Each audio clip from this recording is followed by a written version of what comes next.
بسم اللہ الرحمن الرحیم. ہمارے ساتھ ساجد صاحب موجود ہیں. آج ہم ان سے ایک کوشچن کرتے ہیں.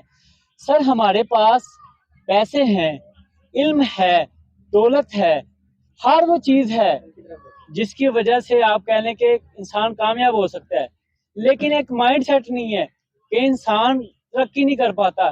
ایسی کیا وجوہات ہیں جن کی وجہ سے ہم معاشرے میں پیچھے رہ گئے ہیں؟ دوسری قومیں ترقی کر گئی ہیں اور دوسرے لوگ ترقی کر گئے ہیں اور ہم پیچھے رہ گئے ہیں. یہ ہمارے پاس وہ سٹاف بھی موجود ہے، ٹیم بھی موجود ہے، لیکن ٹیم ورک نہیں موجود ہے. ہم کیا چیز انہیں پرووائڈ کریں جس کی وجہ سے ہماری قوم ہے یا ہماری کمپنی ہے، جو ہمارا گھر ہے، وہ کیا ہو، ترقی یافتہ ہو. جی سر، ساجد صاحب آپ بتائیں. جی بسم اللہ الرحمن الرحیم. بہت شکریہ کہ آپ نے مجھے چانس دیا، موقع دیا کچھ بولنے کا. تو سب سے پہلی چیز تو آپ نے میرے سے کوشچن کیا تو میں اس کے بارے میں ایک بات بتانا چاہوں گا کہ زندگی کے اندر اگر ہم نے کامیاب ہونا ہے نا، تو سب سے پہلے خود سے ہمیں ڈیسیجن لینا پڑے گا. خود سے ہمیں ایک اچھا فیصلہ کرنا ہوگا اور اس فیصلے کے اوپر ہمیں ایکشن لینا ہوگا.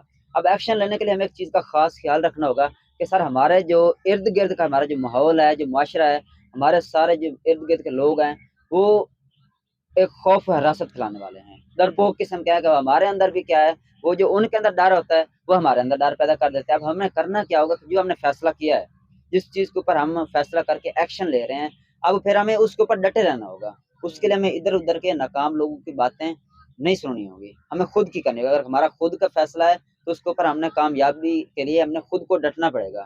ٹھیک ہے نا. ہم شروع میں کامیابی کے راستے پہ اگر ہم چلیں گے تو ہمارے ساتھ کوئی بھی نہیں ہوگا، کوئی بھی سپورٹ نہیں کرے گا. ہمیں کامیابی کے لیے سب سے پہلا جو سٹارٹ ہے وہ ہمیں اکیلے کو لینا پڑے گا.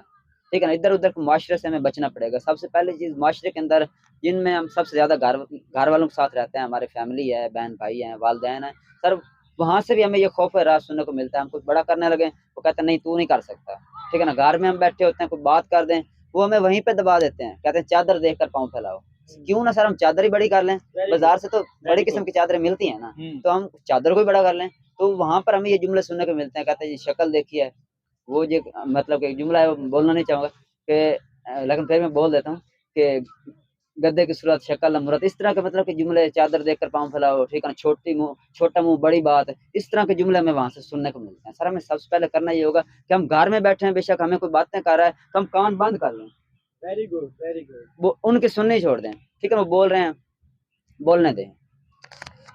سر بڑا اچھا لگا آپ نے کہا کہ اگر ہم گھر میں ہیں تو کیونکہ ہم مجبور ہیں، باؤنڈ ہیں، ہم ان سے اپنا چھٹکارا تو نہیں پا سکتے، علیحدہ تو نہیں ہو سکتے، لیکن وہاں پہ ہم اپنے کان بند کر لیں کہ ہم ان کی بات ہی نہ سنیں، تاکہ ہم اپنے آپ کی سنیں اور وہ کریں جو ہمارا دل کہتا ہے، اور پھر ہم آگے بڑھ سکتے ہیں.